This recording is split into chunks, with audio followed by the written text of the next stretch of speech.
शिव शंभो भजे हर साईनाथ शिव शंभो भजे डम डम डम डम डमरू भजे.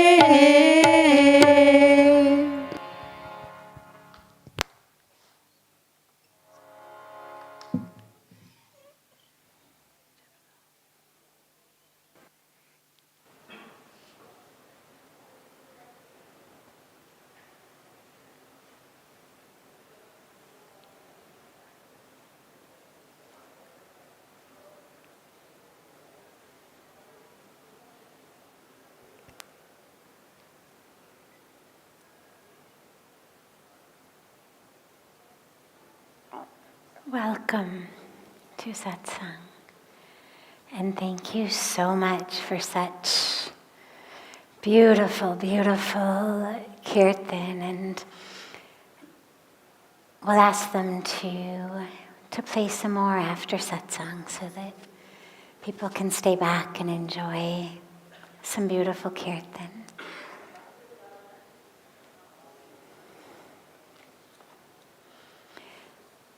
Starting, as always, with a question that's come in advance from our global family joining us online, or however they send in the questions on social media or by email or whatever.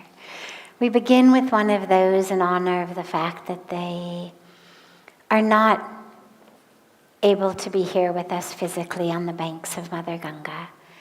And then I'll open it up to any questions at all that anyone here has.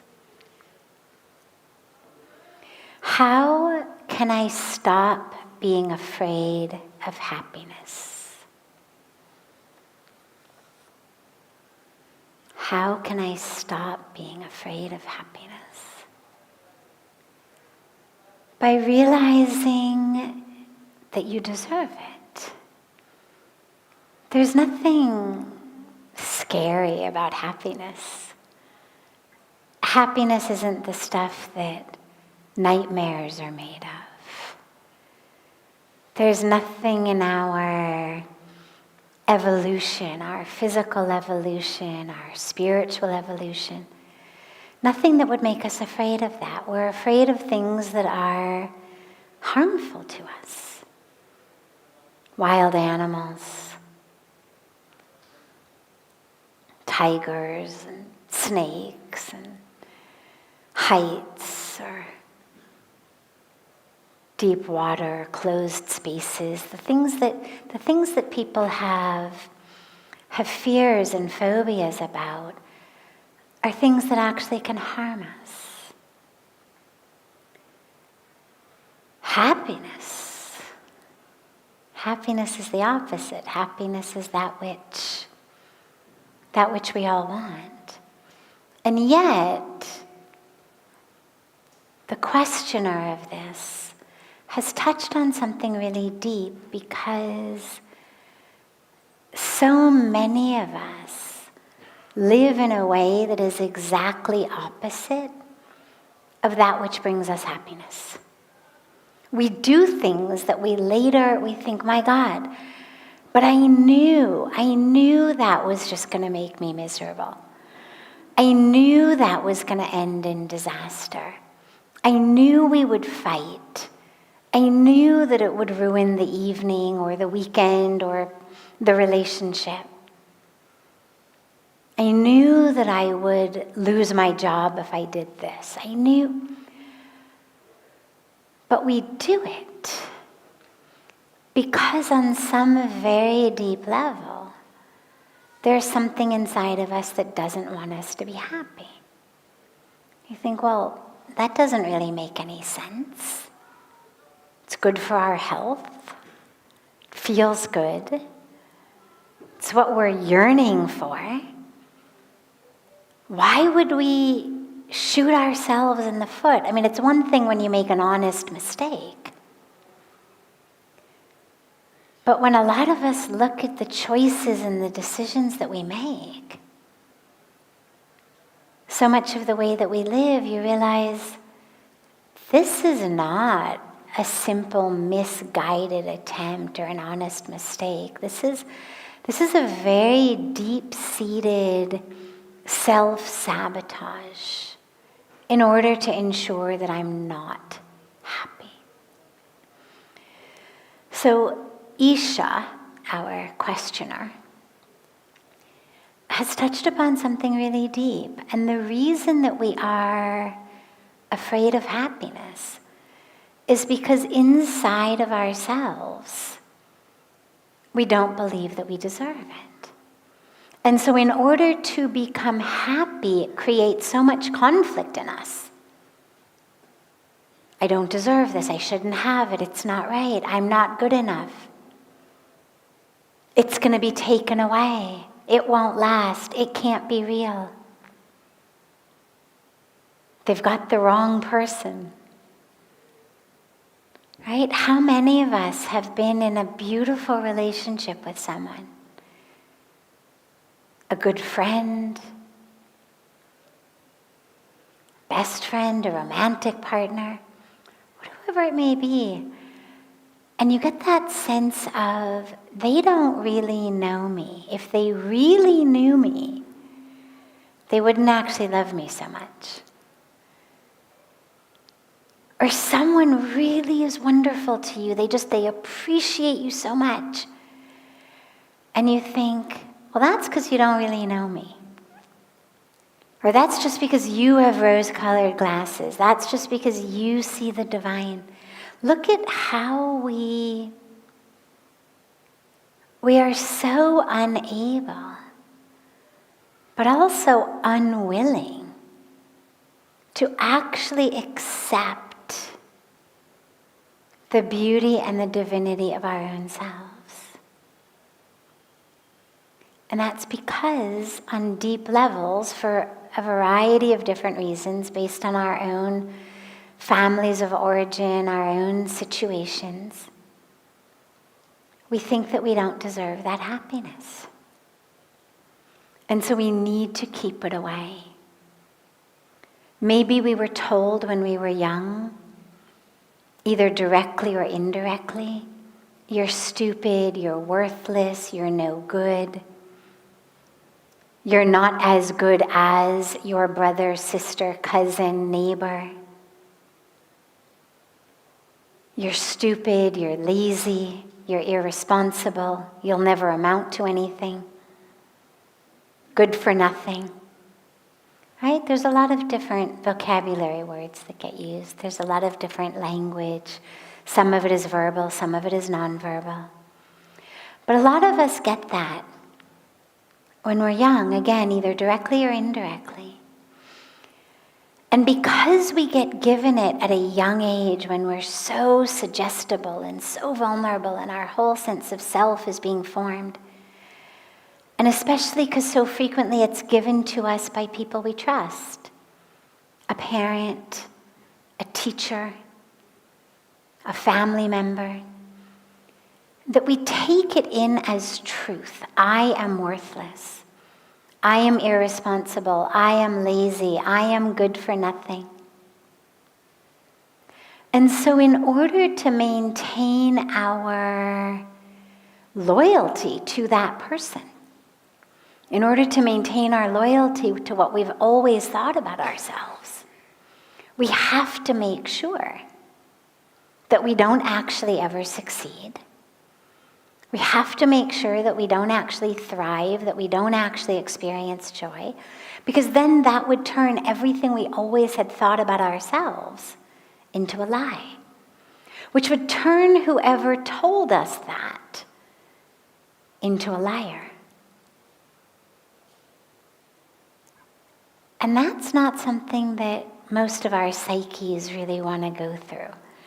And so it's a lot easier to just make sure that we don't experience happiness, to keep ourselves small, to keep ourselves failing, to keep ourselves alone, to keep ourselves miserable, so that the one who told us that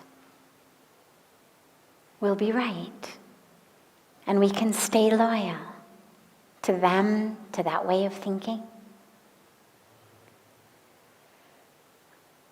Another reason a lot of us are afraid of happiness is because it takes away all the excuses that we have for why we are not living the lives that we know we should be living, why we're not giving and sharing and serving. Because, oh my God, if I'm miserable, if I'm suffering from severe depression and anxiety, well, then I've got a really good reason not to be sharing my light with the world.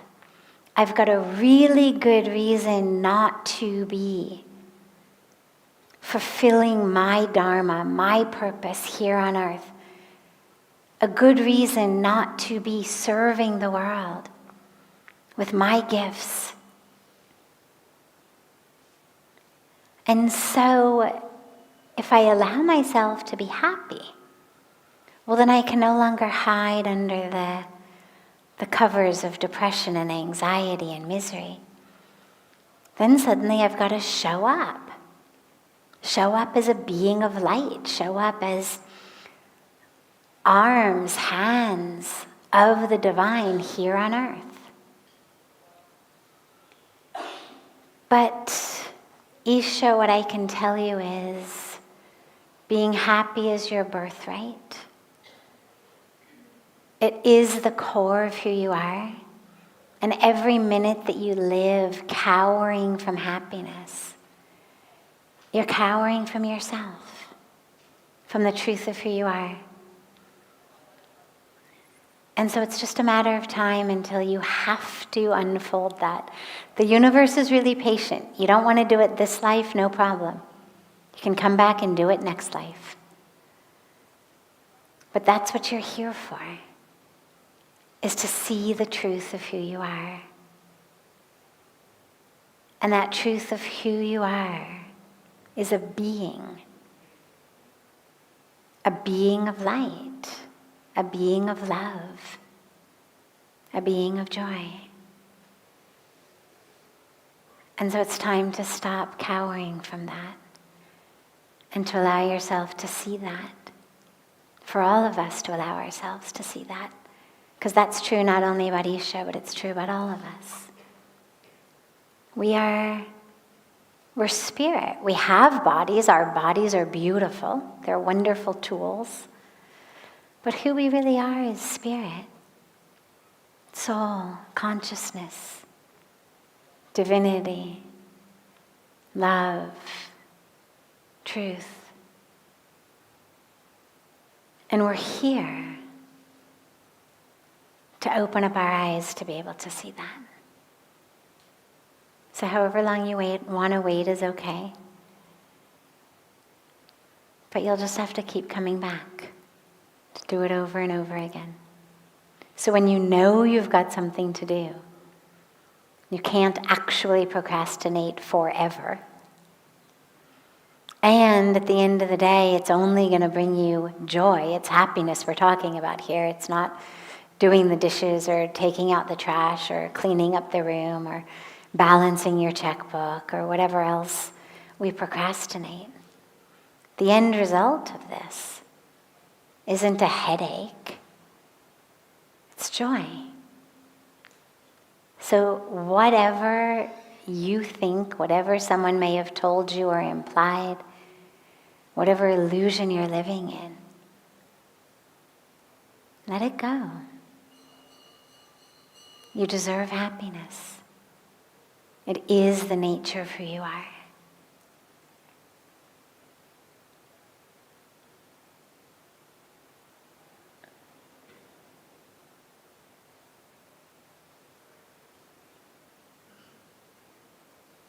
Other questions? Yes. Pranam. My question is, what a person should be, emotional or practical? What was the first part? What? Person should be emotional or practical in life.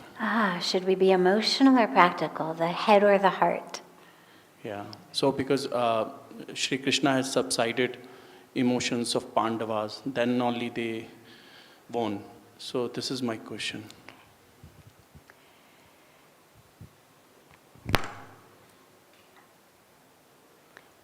So it's interesting. We say the head or the heart,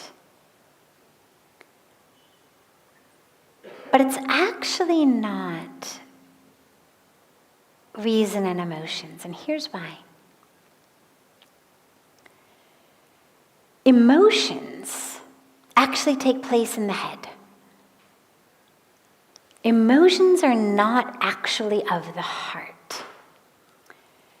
They're in the brain.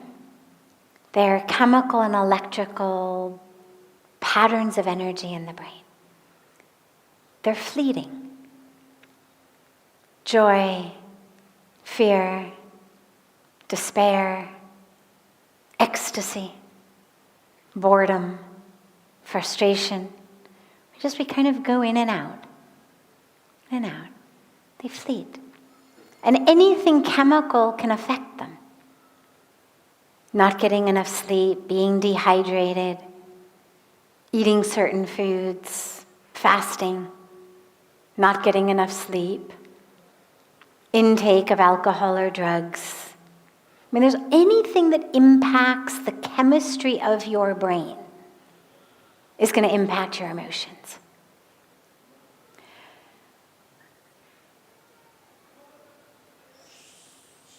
When we say not to make decisions based on emotions, it doesn't mean not to use your heart. A lot of people think, well, if we say not to use your emotions, it means don't use my heart. It means I only should use my rational mind. And that's not actually the answer. There's three things going on here. One is what we would call our rational mind, which is wonderful. For all things that can be weighed and measured. Decisions you have to make yourself a good list of the pros and the cons. Checkbook needs to be balanced. Mathematical problem needs to be solved. You have to get from point A to point B in a foreign place. You don't know the way. You need to read a map and understand.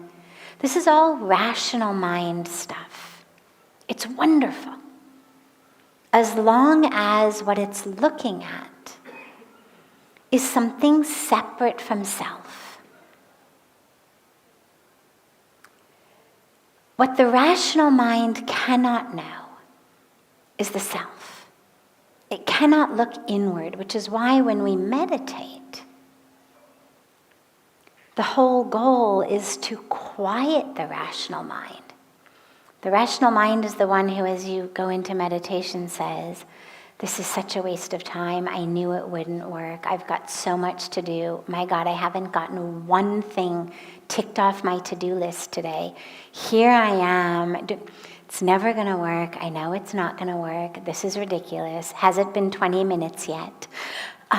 This is the workings of what you would call the rational mind. The more you listen to it, the more you realize how utterly irrational it actually is, embarrassingly so.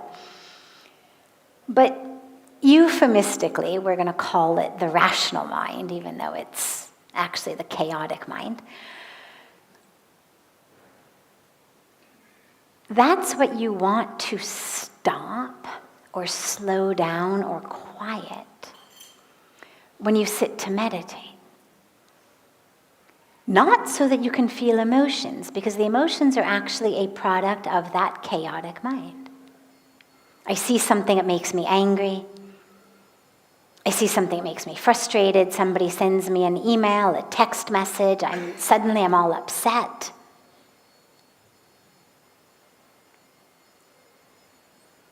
What we want to tap into is actually an intuitive heart, not an emotional heart. The intuitive heart is what you could call the sixth sense. And that's our way of knowing. not through accumulation of facts, not because I've weighed the pros and the cons, not because I've held something at an arm's distance and checked it off, but just because I know. In the same way that a caterpillar knows how to become a butterfly, that a seed knows how to sprout and become a tree, that a tree growing in the forest knows to grow sideways instead of straight up. It's amazing. You walk through a forest, almost all the trees grow straight up. And then every once in a while, you find a tree growing absolutely horizontal to the ground. Why? Because in that spot, if that tree grew straight up, it wouldn't get enough light. Now, they live through light, through the practice of photosynthesis. That's how the tree makes its energy. It's how it lives. And somehow that tree knew, I'm going to grow sideways. If I grow straight up, I'm going to die. I'm going to suffocate. Grow sideways. How? Through what I call an intelligence in the universe. Our ability to tap into that is what we call intuition. It's that sense of knowing that isn't from a book, that isn't from a lecture, that isn't from Google. You just know. Like all of these things in nature, just know. Nobody told them. There was no course, no training manual, not even a Bhagavad Gita for them. Nothing. All they have is some ability to tap into some kind of wisdom that tells the caterpillar, not today, not today, not today, now, today, go. I have no idea how, but I love it. Because it proves to me that there is that wisdom that exists, that intelligence that exists. How does the tree know to grow sideways? It's programmed to grow straight up, but it knows. So when we talk about making decisions in our life, it's not reasonable or unreasonable mind versus chaotic emotions. It's mental framework, the rational, the irrational, the academic, the emotional, all of that on one side, and this intuitive heart on the other side. And what I would actually say is both of them are useful. I mean, I'm an academic at heart in the first half of my life of training. I love science, I love academia, I love learning. And it's wonderful when what you need to do is balance a checkbook or get from point A to point B. Some people have that intuition. I don't. If you put me in the middle of some random city and said, all right, you're supposed to be at, you're at point A, you need to be at point B, use your intuition, I'd never make it. I have no sense of direction. I'm very glad at those times to have maps, to have an ability to follow directions, to be able to understand, this street, okay, we were here, there's a landmark, north, south, east, west, left, right. It's really helpful. It's really helpful when you want to plan things, execute things, implement things. It's a wonderful tool. But you've also got another wonderful tool that you don't want to neglect, and that's the intuition. And in aspects relating to yourself, to the core of who you are here on planet Earth.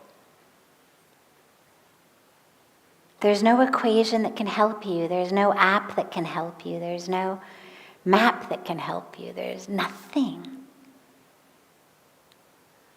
that's better than your own intuitive heart. So when he says don't be emotional, it means don't go up and down. Don't lose your grounding. When you think of someone who's too emotional, it means they're ungrounded. They're just going up and down. You're nice to them, they're happy. You're not nice to them, they're sad. All the traffic lights are green on their way home from the office. It's a great day. All the traffic lights are red. It's an awful day. He means get a hold of yourself. Anchor yourself. Ground yourself, for God's sakes. Stop bouncing all over the place. Like the ball in a pinball machine. Hitting your head against everything. Turn on a light here, ring a bell over there. He's saying get a hold of yourself. Anchor in something deep. Use your wisdom. Not just the wisdom of the rational mind, but your intuitive heart. That's what he gets him into as he starts taking him along the path of yoga. It's a path of sinking into your intuition. Sinking into the knowing of thyself. So that's the path.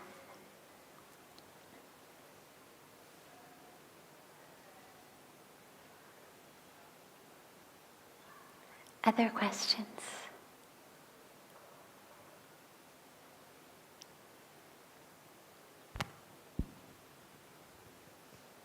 Yes. Namaste. So, how to tap into that intuition? How to tap into that?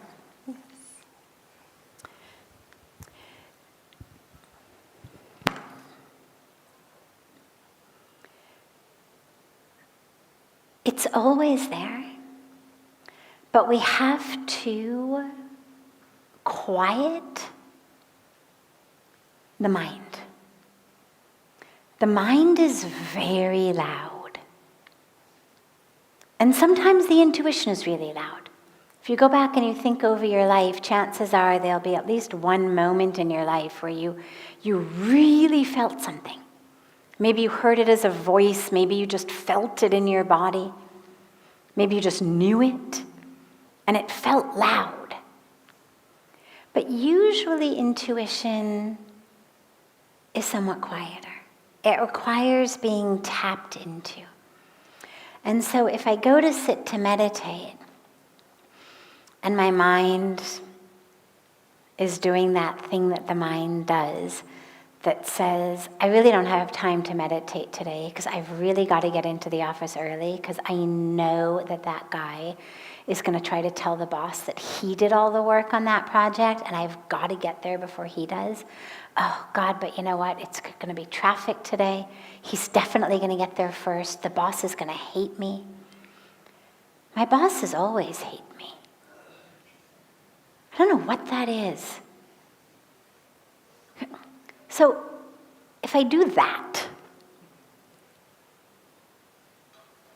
I could go on for the full 15, 20, 45, 60 minutes of my meditation, however long it is that I've decided I'm going to sit and meditate.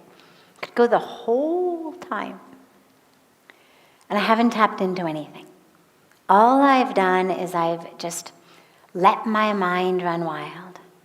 I've essentially given it a stage. Like, I'm not going to do anything with my body, so the mind doesn't have to figure anything else out. It can just run totally rampant.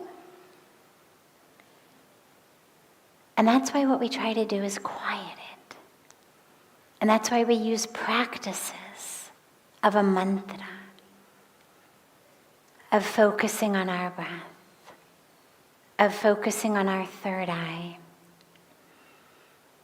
of open-eyed meditations, watching a candle flame, watching the flowing waters of Ganga, whatever it is that we are meditating upon or with.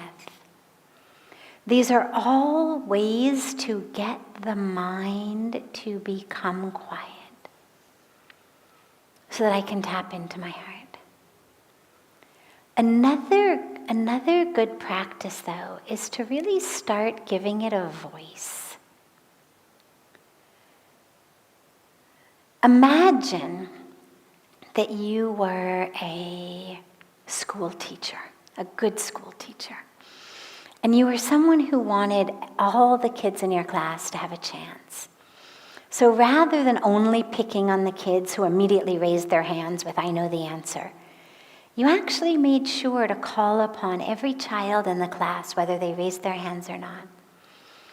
And if there'd be a discussion going on, rather than listening only to the ones who talk all the time, you'd reach out and you'd say, "What do you think about this? We haven't heard from you today. What do you have to say?" You wouldn't put them on the spot. You wouldn't call them up to the chalkboard to do the math problem that maybe they didn't understand. But in a discussion about a passage you had read maybe, or whatever it might be, you would consciously reach out and you'd say, "What do you think about it?" And you would slowly get that child to speak more, to contribute more. And then they would get in the habit of doing so. In the same way, our intuition, because most of us have essentially pushed it away, consciously or unconsciously, for so long, it bubbles up and our mind is like, "Shh, that's crazy.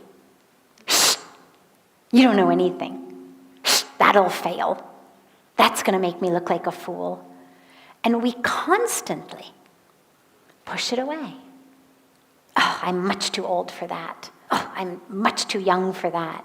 Oh. And we just constantly are like swatting at it. It keeps trying to speak to us and we swat it away. So it becomes quiet. So in the beginning, you've got to really turn to it. And, maybe not in the situation I gave, like you're in a strange city, you need to figure out where you're going, use your intuition, but maybe in other situations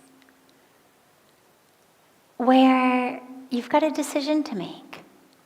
Maybe not the biggest decision of your life ever, but maybe just a simple thing.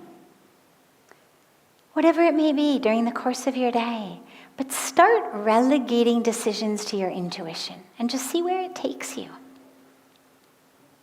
You've got a choice to make instead of your pros and cons list this time. Just ask your intuition and go with it.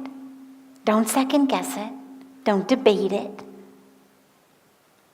But make sure when you do so that what you're tapping into is intuition, not impulse. Because being intuitive doesn't mean being impulsive.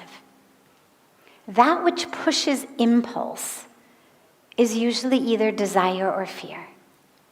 Something we're grabbing or something we're pushing away. Intuition is much deeper. So make sure before you have it make the decision for you that you take some moments of meditation, that you quiet yourself, that you make sure that you're not jumping in desire or fear. And then just see what speaks from within you and go with it. And just, make a personal commitment that, okay, every day at least one decision. Doesn't have to be a huge decision. Takes you a while to start trusting it, that's okay. A lot of us get afraid, oh my God, what if it, sends me in the wrong direction? So you can give it small decisions to make at first, but make a commitment that every day, one decision you're going to let be made just by your intuition. And what you'll start to see is actually how beautifully it guides you. And then you start to give it more and more responsibility, because you start to trust it more and more. And I'm not against pros and cons lists. I love them. If I've got a big decision to make, I'm going to want to use all the tools at my disposal, my rational mind and my intuitive heart. But for most of the stuff that are day-to-day decisions, day-to-day choices, they're not that big. Most of us do just what we are programmed and habituated to do. We don't even think about it. We just do it. Give your intuition an option, an opportunity to maybe send you down a different path today. Maybe you're going to have a different type of morning today. Maybe you're going to talk to a different type of person. Do something different on your lunch hour. Whatever it may be. But just listen to it. And then start to trust it and befriend it. Yeah. Any other questions?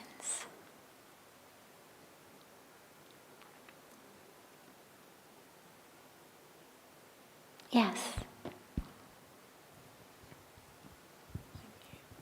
Thank you. Namaste. Of course. We'll take this as our last question this evening.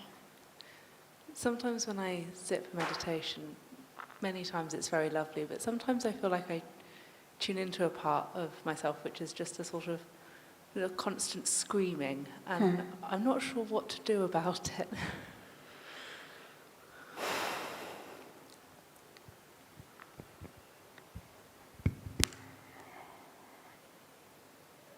She said when she starts to meditate, she finds that she taps into a part of herself that seems just like this constant screaming inside.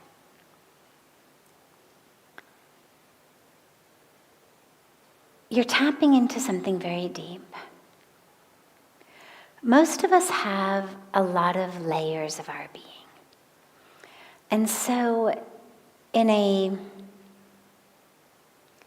gross oversimplification, we'll say the core level, and this isn't an oversimplification, this is deep, the core level is divine.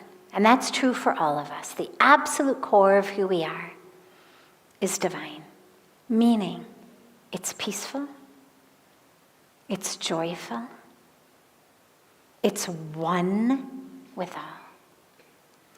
Then most of us have a layer on top of that, which is some kind of abject misery. And it takes different forms. That scream, that anger is there for a lot of people. Rage is what a lot of our layers there are made up of. There's actually a form of psychology. It's not very much in vogue now, but it was a few decades ago, called primal scream. And it was a form of therapy that was rooted in the belief, and it's not a form that I ever either studied or practiced or on any side, so I can't speak to its validity, but it's very interesting because the philosophy is that there's different screams that we scream in our life, and that in order to really heal, we need to go back to the scream that we screamed as we came out of the birth canal and were born. Because every baby screams when they're born. If the baby doesn't scream, there's a problem with the baby. And that in the same way that a lot of forms of therapy want to bring you back in a lot of different ways, this form was all about literally getting people to scream and scream and scream and scream until the scream that emerged was that scream when they came out of the womb. So this layer of rage can be from actual aspects of our childhood, things that happened. could be past life stuff, or it could be literally the scream of the baby essentially evicted from Eden. I mean, imagine you've spent 9 months in this really beautiful situation. And then suddenly, through no fault of your own, with a lot of stress and pressure and force and suffocation and whatnot, suddenly you're essentially ejected into a world that's freezing. It's not warm and soft and wet, and it's freezing. You no longer feel the heartbeat. You're no longer being rocked. Now you're, whisked off and thrown on a scale and they're cutting you. I mean, who knows what else? So it may be that. Whatever the cause is, it doesn't matter what the cause is. And then on top of that layer, a lot of us have what you call personality. And that's kind of what we move through the world with. Now, for some people, there's more layers even above that, different layers of personality and whatnot. But in this oversimplification, we'll call it just 3 layers. The truth, the divinity, the core. Then this abject misery, which in most cases is rage, but not always. Sometimes it's fear. And on top of that is the personality.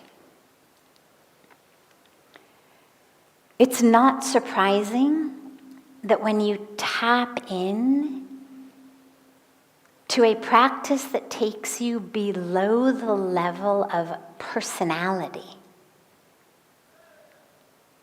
that you hit rage. Don't worry about it. Keep going, because there's something below it.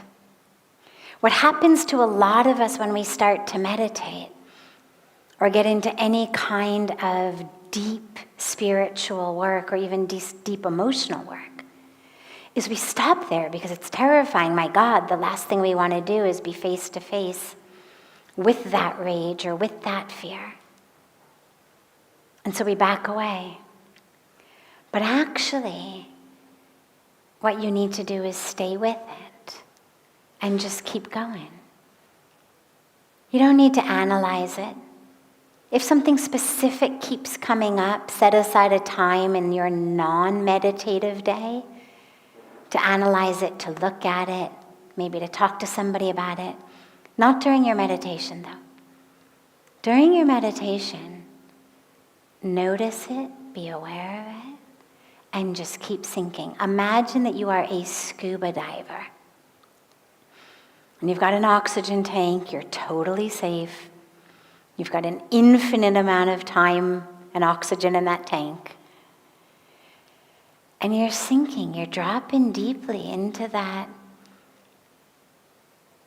core of the self.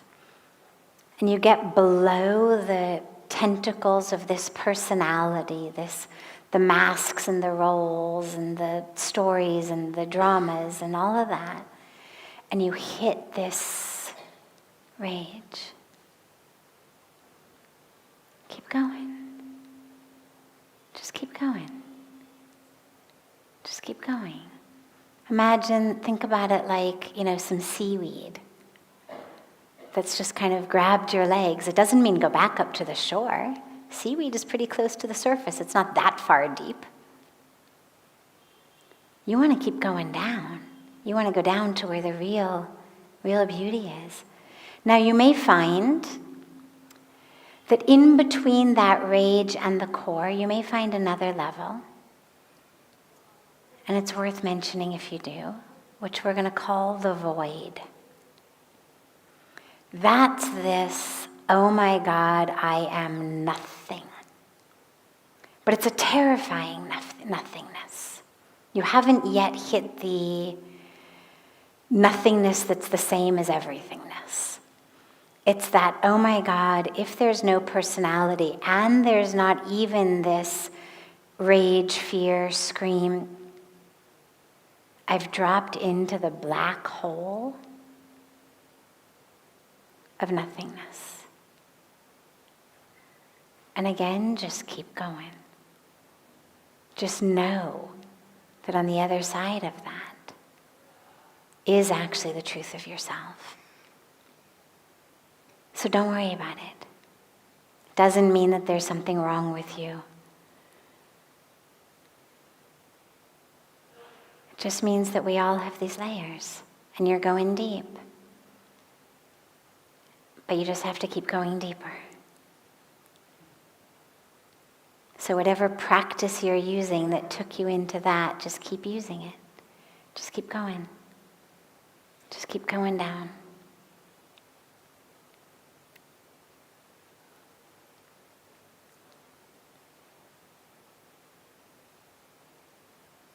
Beautiful. Have a beautiful, beautiful rest of your evening. A beautiful day to our family joining us from all over the world through the gift of technology. And I look so forward to seeing you all tomorrow. And so much love to you.